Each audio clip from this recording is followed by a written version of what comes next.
The latest advancement in the world of harness racing is the UFO bike. I took the time to talk to some of our star drivers right here at Pompano Park to get their take on this new product. Here's what they had to say.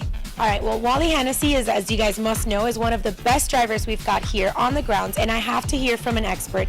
How do you feel about this new UFO bike?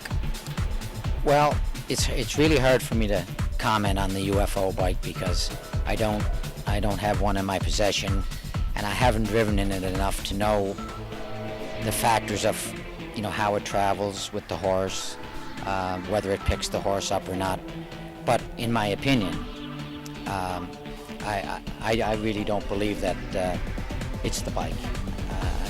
I'm a firm believer in that if you have the right horse in the right class, and the driver doesn't drive them all over the racetrack, you'll do just as good in any sulky. Why don't you have a UFO bike? Well, I'm happy with the bike I have, number one. And number two, $7,000. But but I'm happy with the bike I have. I use Tom Harmer's bike, and I've had a lot of success with that. And I'm a firm believer that, give me the horse. I can go in a UFO or a Spider or a Tom Harmer bike, or you can even put me in an old Telstar, or any of the older bikes.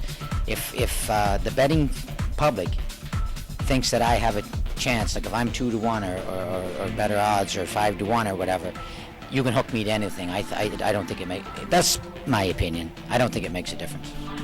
All right, so Wally, you don't think it's the bike or the way the wheels are made or the material that the bike is made of makes no difference to you?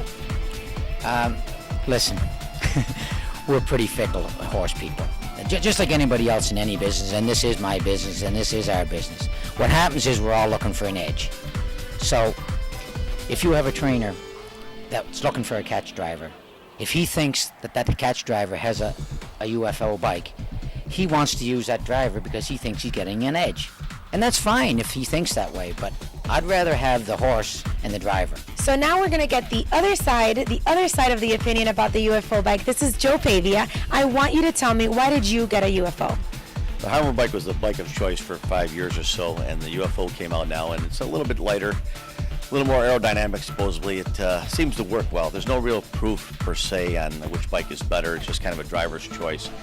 And as a catch driver, the trainers want the up-to-date material. If they get a little edge, a 1/5 of a second is the length in a horse race. So if you could be, a bike's a 1/5 of a second better or 2/5 of a second better, it's a lot. Joe, what is it about the UFO bike that gives it the advantage? What are the features that it's got that make it a little bit better than the previous bikes? Well, the bike has newer wheels on it, obviously, and that always helps. I use the whip wheels on my bike. I think that's the best wheel out. It doesn't come with this bike, but they have a similar wheel that comes with it.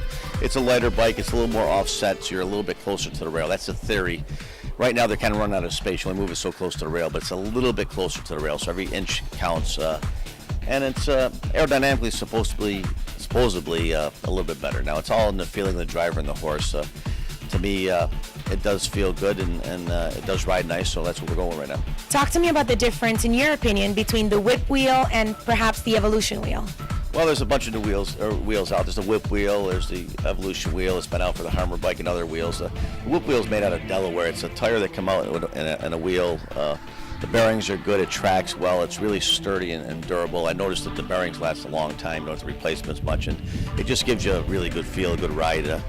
Tires are very hard to determine in bearings, but this is the first wheel in a long time that I felt it was a very good wheel, better than the rest of it.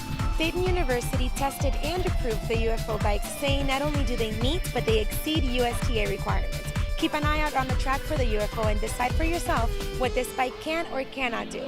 Reporting for Pompano Park, I'm Gigi Diaz.